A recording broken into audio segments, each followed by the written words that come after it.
Elle se tenait sous les feux de la rampe, une lettre tremblant légèrement dans sa main. « Je ne suis pas votre œuvre de charité, dit-elle, sa voix claire et tranchante.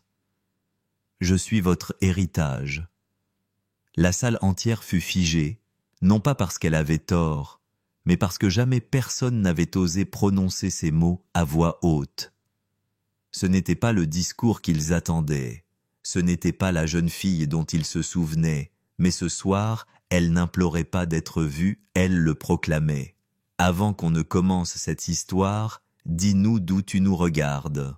On adore lire vos commentaires. Pense à liker, t'abonner et activer la cloche pour ne rien rater de ces histoires inspirantes et commencer ta journée avec des leçons touchantes et pleines d'empathie. » Le gala Beaumont scintillait sous une myriade de lustres en cristal. Les rires fusaient, légers comme le champagne, chers et parfaitement orchestrés. C'était le territoire de l'argent ancien, 60 ans de pouvoir méticuleusement cultivé, drapé de philanthropie et de vers à pied étincelants. Les Beaumont n'étaient pas seulement riches, ils incarnaient la lignée, le genre de famille dont le nom ouvrait les portes des universités prestigieuses avant même que les notes ne comptent. Alana franchit l'entrée voûtée, le léger claquement de ses talons étouffé par l'épais tapis bleu nuit. Elle marqua une pause juste à l'intérieur de la salle de bal, sa présence à peine remarquée, délibérément ignorée. Tout ici sentait l'argent vieilli et l'héritage soigneusement géré. Les parfums étaient trop fleuris, les smokings trop impeccables, les sourires trop figés. Les portraits l'accueillirent en premier. D'immenses toiles à l'huile tapissaient le couloir Monsieur et Madame Beaumont dans chaque cadre, leurs fils, Adrien et Charles, rayonnant à leur côté. Un golden retriever, des vacances à la montagne. Le 14 juillet sur la pelouse avant, et sur la rouge, blanc, perfection. Elle n'apparaissait sur aucun d'eux, bien sûr que non. Une fine ligne se dessina le long de sa mâchoire, mais elle avança, la posture droite, la colonne vertébrale altière.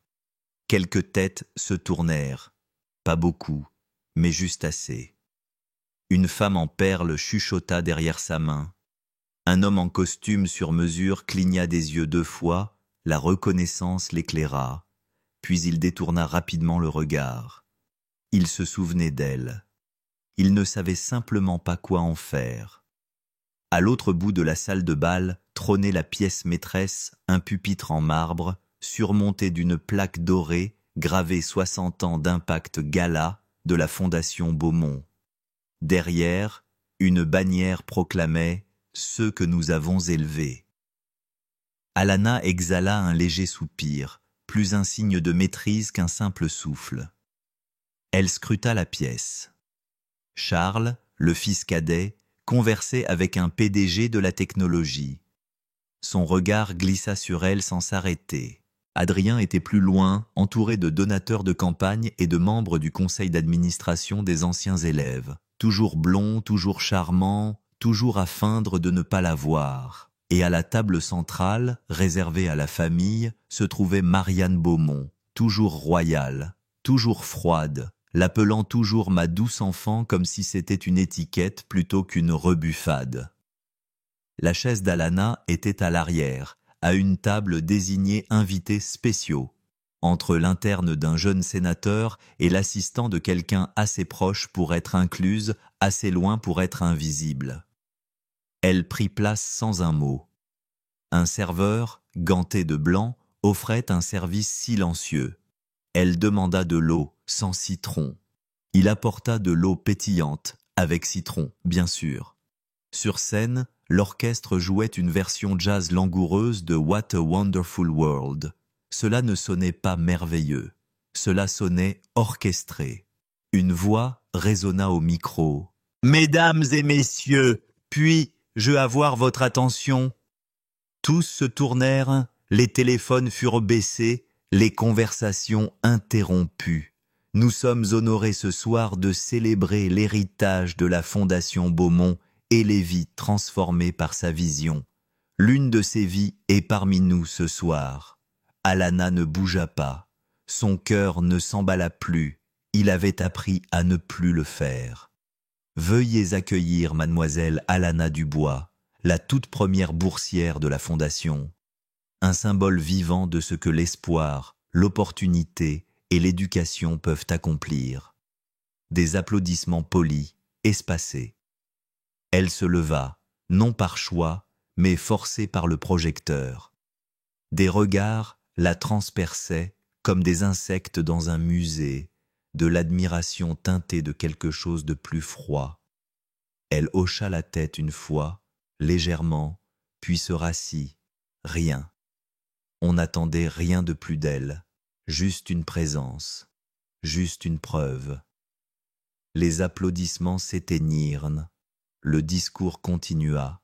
Alana prit son verre d'eau, en but une gorgée. Amère. De l'autre côté de la pièce, Adrien la regarda enfin, juste une seconde, juste assez longtemps pour se souvenir. Il détourna le regard le premier. Le diaporama de la Fondation commença, des images défilèrent sur un écran. Photos de cérémonies d'inauguration, de bénéficiaires souriants, de coupures de rubans avec des politiciens célèbres. Et là, enfouie au milieu, une seule image, une jeune fille, peut-être 10 ans, dans un blazer trop grand, tenant un certificat. Son sourire était petit, ses yeux trop âgés. C'était elle, c'était tout ce qu'elle avait eu. Elle se laissa glisser dans sa chaise, laissa les ombres la retenir. Elle pensa à la chambre d'amis, celle avec le loquet de fenêtre cassé, le matelas enrobé de plastique, le placard rempli de vieux manteaux Beaumont. Il l'appelait sa chambre, mais elle ne l'avait jamais appelée chez elle. Marianne avait dit un jour « Nous voulions que tu te sentes incluse ». Et elle avait souri, reconnaissante, parce que c'est ce que l'on faisait quand on était parrainé. On souriait, on restait silencieuse.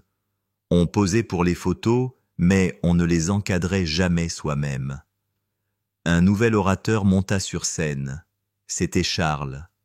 Nerveux, mais soigné, il parla d'héritage, de générosité, de famille. Alana n'écouta pas les mots, mais le ton. L'orgueil.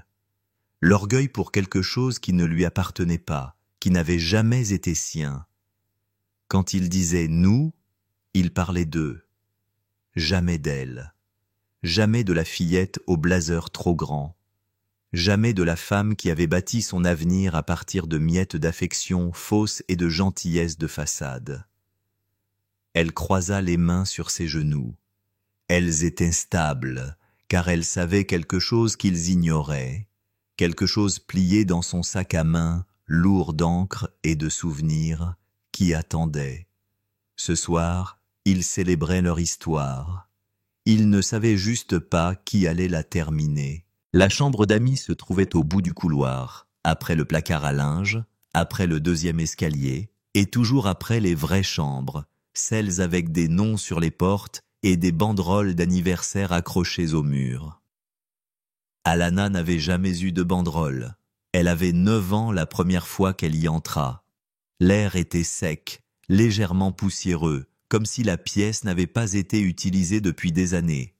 Le lit était bas, le matelas raide, enveloppé d'un drap de plastique qui crépitait sous son poids.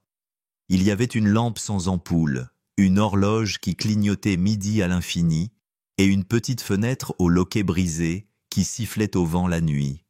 Elle n'avait pas de bureau, pas de photo, pas de commode, avec son nom gravé à l'arrière, juste une boîte en carton avec ses vêtements, un ours en peluche fendue et une identité empruntée.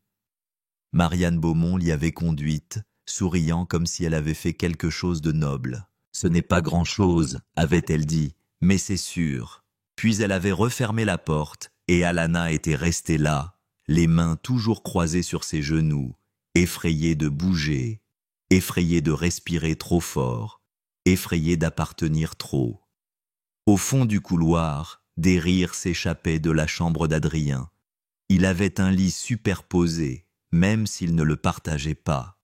Des étoiles phosphorescentes au plafond, des trophées de tennis, de débat et de voile. Il avait de l'espace pour ses rêves. Elle n'avait que le silence. La première semaine, elle appela Marianne Madame Beaumont. La deuxième semaine, Marianne la corrigea. « Appelle-moi juste Marianne, ma chère. Nous voulons que tu te sentes membre de la famille. » Mais c'était une famille avec des règles tacites, discrètes, tranchantes comme le verre. Au dîner, elle s'asseyait au bord de la table, pas vraiment à côté de quiconque, assez proche pour la photo, assez loin pour être recadrée.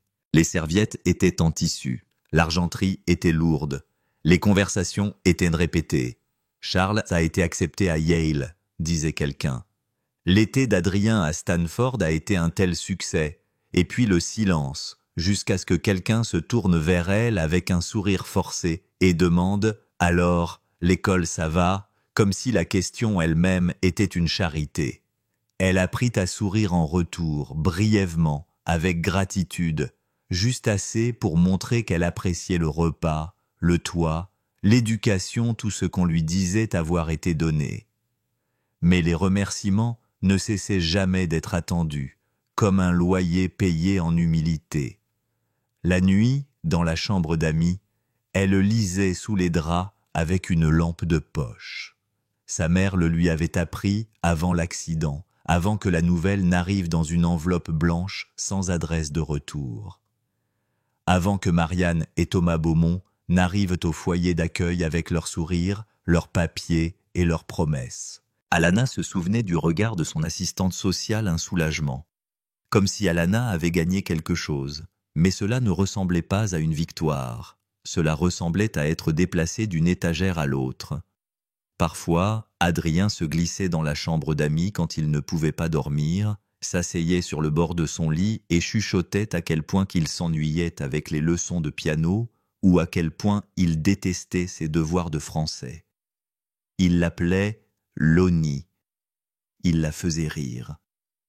Elle s'accrochait à cela comme à de l'oxygène, jusqu'au jour où quelqu'un les vit, juste assis, juste en train de parler. Et soudain, elle n'était plus une boursière. Elle était un risque, une distraction, un exemple à ne pas suivre. Adrien cessa de venir après cela. Il n'expliqua pas. Il ne s'excusa pas. Il s'arrêta, c'est tout. Marianne devint plus froide. Les compliments furent plus acerbes. Les étreintes plus serrées, mais plus courtes. « N'oublie jamais d'où tu viens, ma chérie », murmura-t-elle une fois, touchant la joue d'Alana d'un doigt manucuré. Et Alana comprit. Elle n'était pas là pour grandir, elle était là pour être reconnaissante. En 7e année, il y eut une journée photo de famille. Un photographe professionnel vint à la propriété. Tout le monde portait des vêtements coordonnés, bleus et blancs. Alana reçut un pull crème. Il était 2 tailles trop grand. Elle se tenait entre Adrien et Charles, ne sachant où mettre ses mains. Quand la photo fut imprimée des semaines plus tard, elle fut accrochée dans le couloir d'entrée. Alana n'y était pas. Quand elle demanda à Marianne pourquoi, la femme sourit doucement. « Ça n'a juste pas bien rendu, ma chérie. L'année prochaine, nous en ferons une autre. » Ils ne le firent jamais. À 15 ans, Alana cessa de demander des trajets pour les événements scolaires. Elle marchait quand elle le pouvait, prenait les bus, apprit à recoudre son uniforme quand il se déchirait. Quand la conseillère d'orientation vanta son essai devant Marianne, disant qu'il était assez bon pour un prix national, Marianne pencha la tête et dit « Oui, elle a toujours été si motivée », comme si l'effort était une compensation pour son origine. À 16 ans, Alana atteignit les finales de débat de l'État. Elle rentra chez elle avec un ruban et un sourire fatigué. Personne ne l'attendait, alors elle colla le ruban au miroir de la chambre d'amis. Le lendemain matin, il avait disparu, plié et rangé dans son tiroir de commode. « Ne pas encombrer le verre », avait dit Marianne. « Ce n'est pas ton espace à décorer. » À 17 ans, Alana connaissait trop bien les règles. Elle essuyait ses larmes. Elle repassait ses vêtements. Elle gardait ses trophées dans une boîte à chaussures sous son lit. Quand la lettre d'acceptation de Columbia arriva, Elle l'a lu seule sur la balançoire du porche. Personne n'applaudit, personne ne l'étreignit. Marianne se contenta de hocher la tête et de dire « Bien joué, ma chère, nous sommes très fiers, tu nous feras bonne figure. » Ce fut la goutte d'eau, déguisée en éloge. Elle partit 3 semaines plus tard. Pas de dîner d'adieu, pas de photos encadrées, juste un chèque pour ses frais de scolarité avec ne gâche pas sa gribouillée en mémo et une étreinte froide, le genre qui brise les côtes de l'intérieur. Elle prit le chèque, sa boîte à chaussures de ruban et laissa la clé de la chambre d'amis sur le comptoir. Personne ne l'appela, personne ne vint jamais la voir. Elle était la fille de la chambre d'amis, pas de la famille, juste un meuble jusqu'à ce soir. Le succès, disait-il, était sa rédemption, sa récompense, la preuve que tout en avait valu la peine. Il la portait comme une médaille. Les Beaumont n'oubliaient jamais de mentionner son nom lors des collectes de fonds. Notre première boursière, rayonnait Thomas, un verre à la main, un bras autour d'un sénateur. Marianne souriait à ses côtés, les lèvres pincées, les yeux jetant des regards obliques vers Alana, comme si elle était une plaque murale, là, polie, silencieuse. Elle était invitée à parler à leur gala. Pas trop souvent, juste enough. Elle connaissait le script par cœur: gratitude, opportunité, résilience, l'histoire soigneusement emballée d'une fille partie de rien et à qui tout avait été donné. Ce qu'elle n'était jamais autorisée à dire, c'est que tout venait avec des conditions invisibles, que le prix de leur louange était son silence. Columbia fut difficile, pas les cours, mais la feinte. Feindre qu'elle n'avait pas été façonnée par des regards perçants et des silences plus acérés. Feindre qu'elle ignorait à quelle vitesse l'approbation pouvait s'évanouir si elle cessait de performer. Elle étudia plus dur que quiconque. Diplômée en avance, magna cum laude, écrivit des articles d'opinion qui furent publiés. Obtint une bourse prestigieuse. Il la qualifiait d'inspirante. Mais quand elle prenait la parole lors de conférences, les introductions incluaient toujours la même phrase élevée par la Fondation Beaumont, comme une étiquette cousue sur sa peau. Alana ne les corrigea jamais. Pas une seule fois, car au moment où elle l'aurait fait, elle savait ce qui arriverait. Le financement ralentirait, les portes se fermeraient, la chaleur se transformerait en givre. Alors elle souriait, elle serrait des mains, elle disait « merci ». Et cela fonctionna jusqu'à ce qu'Adrien revienne. C'était pendant sa 2e année de droit. Elle effectuait un stage dans une organisation à but non lucratif, dirigeant une clinique sur les droits au logement. Elle n'avait pas vu son frère depuis des années, mais il était là, à une conférence sur l'équité sociale, debout près de la table à café, dans son costume parfait et son sourire facile. « Lonnie », dit-il, comme si le temps n'avait pas passé. Elle ne bougea pas. Il s'approcha. « Tu es incroyable. » Elle ne répondit pas. Il rit doucement, maladroitement. Toujours en colère contre moi, elle le fixa. Pas en colère, juste fatiguée, fatiguée des fantômes qui arrivent déguisés en souvenirs. Il ne s'excusa pas, ni alors, ni plus tard. Mais il l'invita à dîner. Elle accepta. Elle ne savait pas pourquoi. Peut-être voulait-elle voir si quelque chose avait changé. Peut-être voulait-elle croire qu'il regrettait de l'avoir laissé partir. Ils parlèrent pendant des heures, de leur enfance, d'ambition, de culpabilité. Il la trouva brillante, dit qu'il lisait chaque article qu'elle publiait, qu'il était fier. Et pendant un instant, un seul, elle se permit de croire qu'il le pensait. Jusqu'à 3 semaines plus tard, il marchait près du campus, buvant du café, riant. Une femme du comité de la fondation de son père passa. Elle salua. Il répondit. « C'est... » demanda la femme, devinant déjà, et il hésita. Juste une fraction de seconde de trop. Puis il dit « Une amie de l'école. Pas la fille avec qui il avait grandi. Pas la personne qui l'avait changé. Pas même Alana. Juste une amie. » Elle sourit poliment et ne le rappela plus jamais. Quand elle ne répondit pas à ses messages, Il laissa un message vocal. J'ai paniqué. D'accord, c'était politique. Tu sais comment c'est. Oui, elle savait exactement comment c'était. C'était politique quand il l'avait effacé de la photo. C'était politique quand Marianne avait retiré son nom de la liste des cartes de Noël. C'était toujours politique quand la vérité devenait gênante.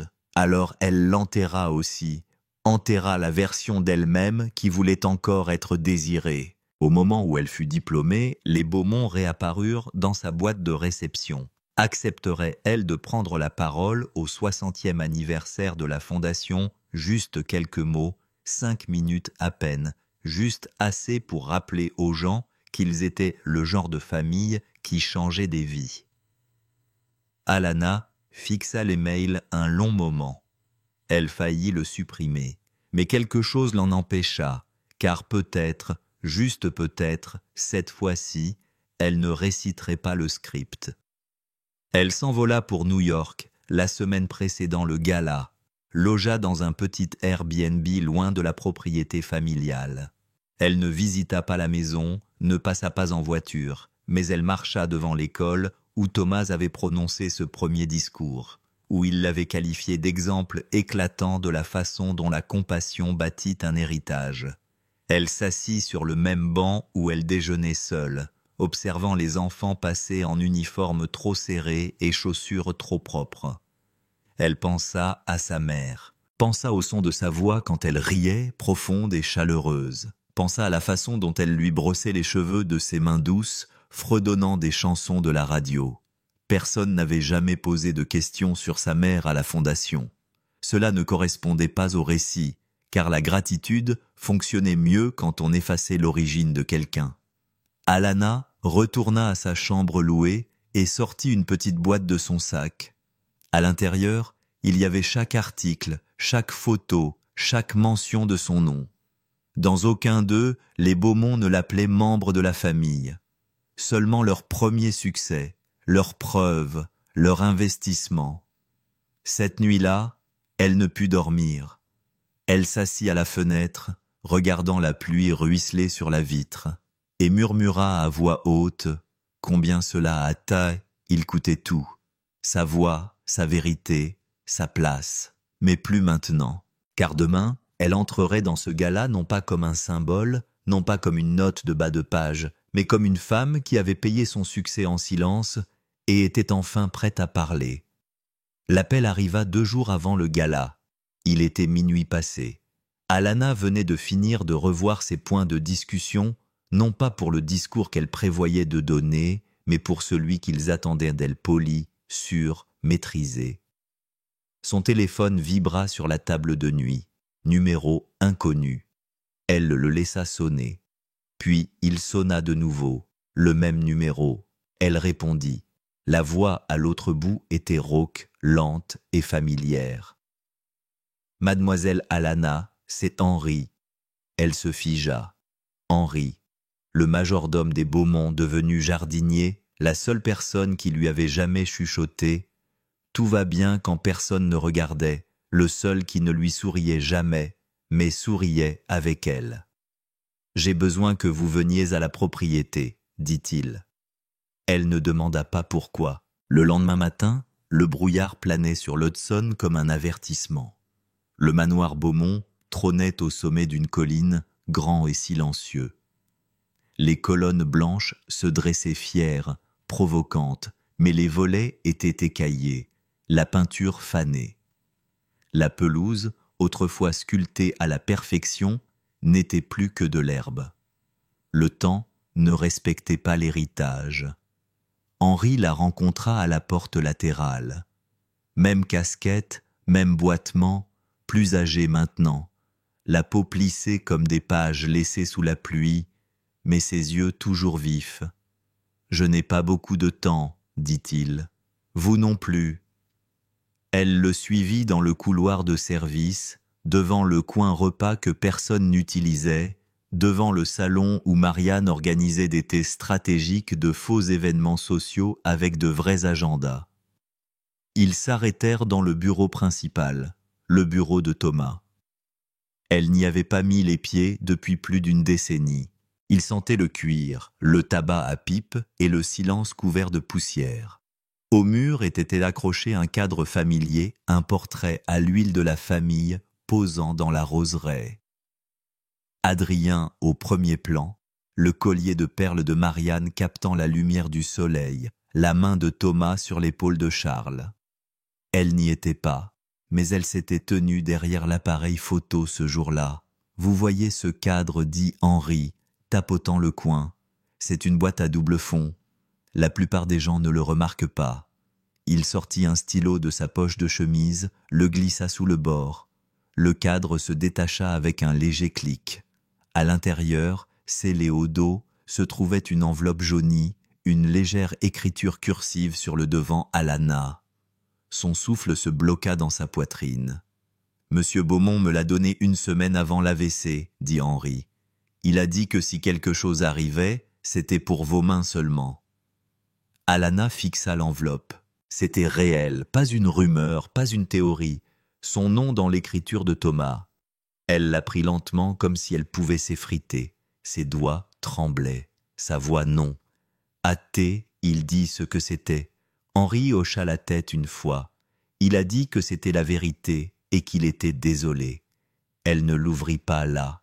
Elle le remercia, le serra fort dans ses bras et sortit par le portail latéral, inaperçue des caméras qui ne fonctionnaient plus.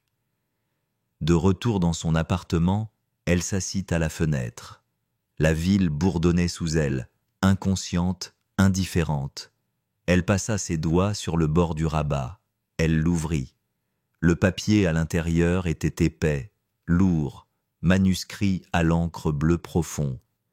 Cela commençait simplement « Ma très chère Alana, si tu lis ceci, alors j'ai échoué 2 fois, une fois par le silence et encore en n'ayant pas trouvé le courage de te faire face. » Elle cligna des yeux fortement. « J'ai été un lâche. J'ai laissé le monde dicter ce dont je devais être fier. J'ai laissé la peur écrire le script. Et en agissant ainsi, je t'ai effacé. Tu n'étais pas juste une fille que nous avons aidée. Tu n'étais pas notre projet. Tu étais ma fille. » Les mots brisèrent quelque chose en elle. Elle continua à lire. « Tu es né d'un amour que j'étais trop faible pour revendiquer publiquement. Ta mère, elle était brillante, féroce, et j'avais honte de la façon dont je me suis si peu battue pour vous deux. Quand elle est décédée, j'ai cru bien faire en t'accueillant chez nous. Mais les conditions n'étaient pas l'amour, elles étaient le contrôle. Je le vois maintenant. Marianne m'a dit que nous devions garder le secret, que cela nuirait à l'image de la fondation, qu'il suffirait de te donner un nom et une éducation. Mais tu méritais plus qu'un nom, tu méritais un père, et je ne t'en ai pas donné. » Des larmes brouillèrent l'encre. Elle les essuya rapidement, elle devait voir. « Je t'ai effacé des discours, je les ai laissés te photographier de biais, je les ai laissés te traiter comme la preuve de leur bonté, au lieu de la preuve de mon sang. Je suis désolé, je sais que je ne peux pas réparer ce que j'ai brisé, mais je peux te laisser quelque chose, pas de l'argent, pas de l'attention, mais la vérité. Tu appartiens à cette famille, qu'ils le veuillent ou non. Et pour ce que ça vaut, si je pouvais faire une seule chose correctement, cela aurait été ça, t'aimer à voix haute. Papa. » Elle plia la lettre 1 fois, 2 fois. Ses mains se stabilisèrent. Tout ce qui avait hurlé en elle pendant des années fut enfin entendu, non par des applaudissements, non par une reconnaissance, mais par la vérité. Le genre de vérité trop lourd à porter, le genre trop sacré à enterrer. Demain, elle entrerait dans leur célébration avec cette lettre dans son sac à main. Non pas pour la vengeance, mais pour le souvenir. Non pas pour les embarrasser, mais pour se déseffacer elle-même. Il la voulait en arrière-plan, elle n'obéirait pas. Dans la salle de bal, les lumières s'atténuèrent, tandis que l'autre regagnait le pupitre. Sa voix résonna par-dessus le tintement des verres et le doux jazz. Et maintenant, pour clôturer cette magnifique soirée, nous invitons sur scène quelqu'un qui a toujours incarné ce que représente la Fondation Beaumont, notre toute première boursière, mademoiselle Alana Dubois. Des applaudissements polis, dispersés comme une pluie forcée, s'élevèrent, exercés, prévisibles. Alana se leva lentement. Sa chaise ne racla pas, ses pas ne furent pas pressés. L'ourlet de sa robe noire effleura le parquet poli comme de l'encre se répandant sur du verre. Chaque enjambée était délibérée, calme, mais à l'intérieur, une tempête cognait contre sa cage thoracique. Elle passa table après table, les visages tournés, curieux. Les lèvres de Marianne se pincèrent. Charles se tortilla sur sa chaise. Adrien ne bougea pas du tout, pas même ses yeux. Elle monta les marches de la scène. Personne ne lui tendit la main. Personne ne s'attendait à ce qu'elle en ait besoin. Elle se tint derrière le pupitre. Un seul projecteur l'éclairait. Sa silhouette se dessinait nette contre la bannière Beaumont dorée et bleue qui flottait derrière elle comme un drapeau auquel elle n'avait jamais prêté allégeance. Elle ne sourit pas. Elle ne s'éclaircit pas la gorge. Elle les regarda simplement, tous, les donateurs, les dignitaires, la famille et le mensonge. Elle posa les deux mains sur le pupitre, toujours stable, toujours les siennes. Sa voix, quand elle vint, fut douce, non pas parce qu'elle avait peur, mais parce qu'elle voulait que chaque oreille dans la pièce se penche pour l'entendre. « Bonsoir, dit-elle, et merci de m'avoir invité. » Personne ne bougea. Un silence haletant enveloppa la foule. Alana marqua une pause. Elle scruta la mer de costumes sur mesure et de robes à sequins. Elle vit l'héritage fabriqué et poli. Elle vit le pouvoir construit sur des histoires élaborées et un silence contrôlé. Puis elle aperçut Henri, debout tout au fond, chapeau à la main. Elle lui fit le plus petit des hochements de tête. Puis elle ouvrit lentement son sac à main. Personne ne cligna des yeux. De l'intérieur, elle en tira une enveloppe pliée, le même jaune pâle, la même encre bleue fanée. Elle la leva, pas haut, pas dramatique, juste assez pour que ceux qui savaient de la reconnaissent, assez pour que ceux qui la craignaient se figent. « J'ai trouvé cette lettre la semaine dernière, dit-elle. Je ne la cherchais pas. Elle m'a trouvé. » La salle ne respirait pas. Elle déplia le papier avec soin, comme s'il pouvait disparaître s'il était manipulé trop brutalement. Elle vient de Thomas Beaumont, écrite de sa main, et elle commence ainsi. « Ma très chère Alana, si tu lis ceci, alors j'ai échoué 2 fois. » Un halètement s'échappa de quelqu'un près du devant. Une fourchette tinta. Un serveur s'immobilisa en plein service. Alana ne s'arrêta pas. Elle lut chaque mot, chaque excuse, chaque confession, chaque vérité qu'ils avaient travaillé si dur à enterrer. Elle ne trébucha pas, ne trembla pas. Sa voix ne devint pas plus forte, mais plus profonde, plus enracinée, plus réelle. Au moment où elle atteignit les dernières lignes, « Tu n'étais pas notre projet. Tu étais ma fille. Il n'y eut plus de feinte possible. » Le silence craqua. Une femme se couvrit la bouche. La main d'Adrien serra le bord de la table. Le visage de Marianne était devenu blanc, mais Alana ne les regardait pas. Elle voyait sa mère, sa vraie mère, dans une cuisine baignée de soleil, chantant à la radio. Elle brossait les cheveux de sa fille de ses mains douces, non pas pour l'image, mais par amour. Elle replia la lettre une fois de plus, la tinte, puis parla, non pas comme une boursière, non pas comme un symbole, mais comme elle-même. J'ai été élevée dans une maison qui m'a tout donné sauf la reconnaissance. J'ai été louée publiquement mais jamais étreinte en privé. Ils m'ont appelé un succès, mais seulement quand j'étais silencieuse. Elle marqua une pause, laissa le poids s'installer. Ils ont raconté une histoire où j'avais de la chance d'être ici. Mais ils n'ont jamais admis que j'appartenais ici. Et maintenant, pour la première fois, je parle non pas en tant qu'invité. Ses yeux se posèrent sur ceux de Marianne, mais en tant que Beaumont. Le nom résonna comme le tonnerre dans un tombeau de marbre. Elle recula du pupitre. Pas dramatiquement, juste assez. « Je ne lis pas ceci par vengeance, dit-elle. Je le lis parce que les histoires ne peuvent pas guérir si elles restent cachées, et parce que les petites filles dans les chambres d'amis méritent qu'on se souvienne d'elles. » Personne n'applaudit. Pas encore. Personne ne bougea. Ils n'étaient pas prêts. Les applaudissements viendraient plus tard. Trop tard. Trop polis. Mais maintenant, il devait s'y asseoir l'inconfort, la honte, la vérité. Alana se retourna, descendit les marches. Ses talons ne vacillèrent pas, sa tête ne s'inclina pas. Elle passa devant Adrien, ses lèvres entr'ouvertes mais sans son. Elle passa devant Marianne, toujours rigide, une porcelaine craquée, et elle continua à marcher parce que la lettre avait été lue. Le silence était brisé.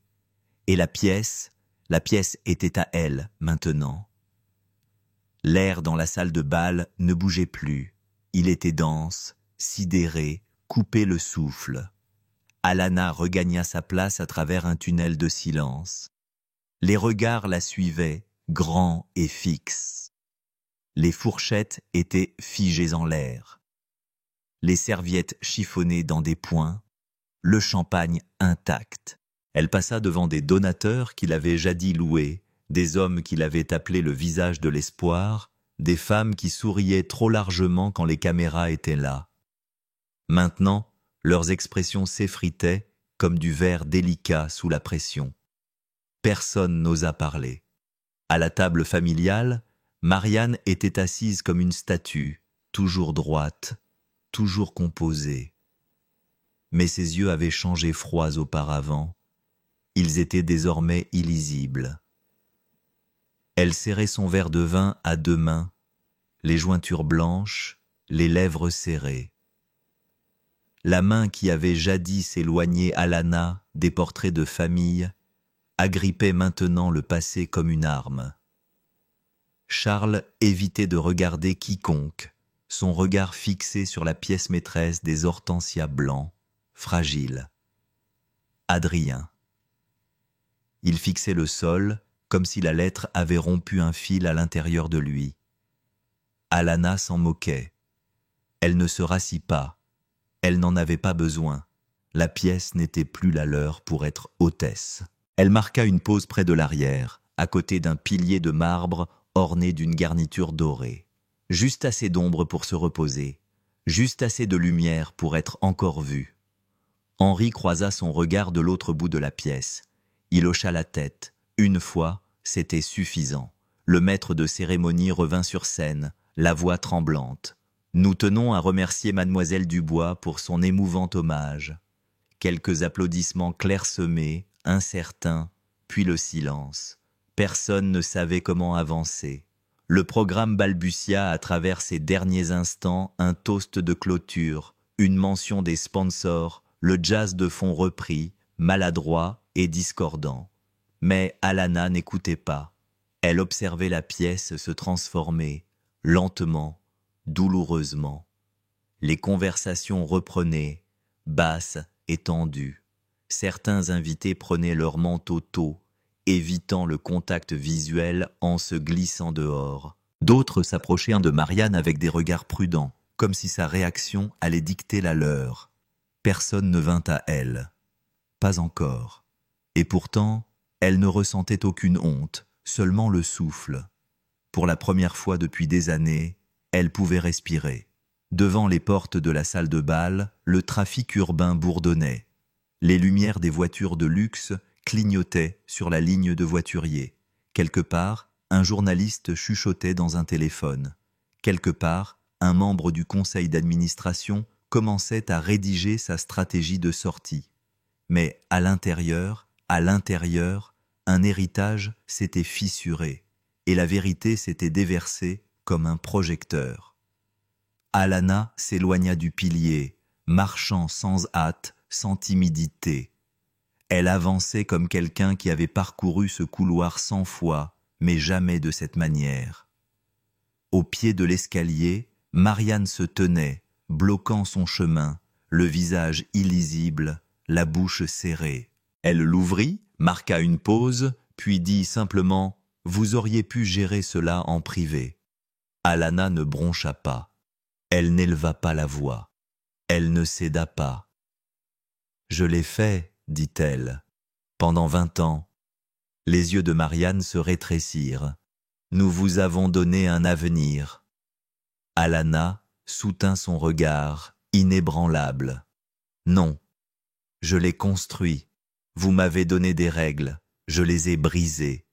C'est ce qui m'a rendue libre. » Elles se tenaient là comme des statues, deux femmes aux extrémités opposées d'une histoire écrite à l'encre et au silence. Marianne s'écarta, non pas avec grâce et magnanimité, mais avec défaite, et Alana passa. Alors qu'elle atteignait la sortie, Adrien l'appela, doucement, avec hésitation Loni. Elle s'arrêta, ne se retourna pas, attendit juste. Il s'avança. Sa voix était plus calme qu'elle ne s'en souvenait. Je ne savais pas. Alana se retourna enfin, ses yeux verrouillés sur les siens. Tu n'as pas demandé. Et c'était ça, la vérité. Il n'avait jamais demandé ce que c'était que d'être exclu des photos, d'être la fille sans nom sur une plaque, d'être son quasi-secret, son silence. Elle maintint son regard un instant de plus, puis se retourna de nouveau, franchit les portes. Dehors, la ville semblait différente. L'air était plus clair, la nuit plus douce. Elle traversa les marches de pierre, ses talons claquant comme des marques de ponctuation. Pas en colère, pas triomphante, juste libre. Au trottoir, le chauffeur ouvrit la portière. Mais avant qu'elle ne monte, elle se retourna, leva les yeux vers le bâtiment qu'elle avait autrefois considéré comme une forteresse. Maintenant, juste des briques, juste des fenêtres, juste une maison, pas un foyer. Elle ne se sentait plus petite, elle ne se sentait plus passagère. Pour la première fois de sa vie, elle n'avait pas à prouver qu'elle y appartenait. Elle y appartenait, c'est tout. Et cette vérité inébranlable était la sienne, à elle seule.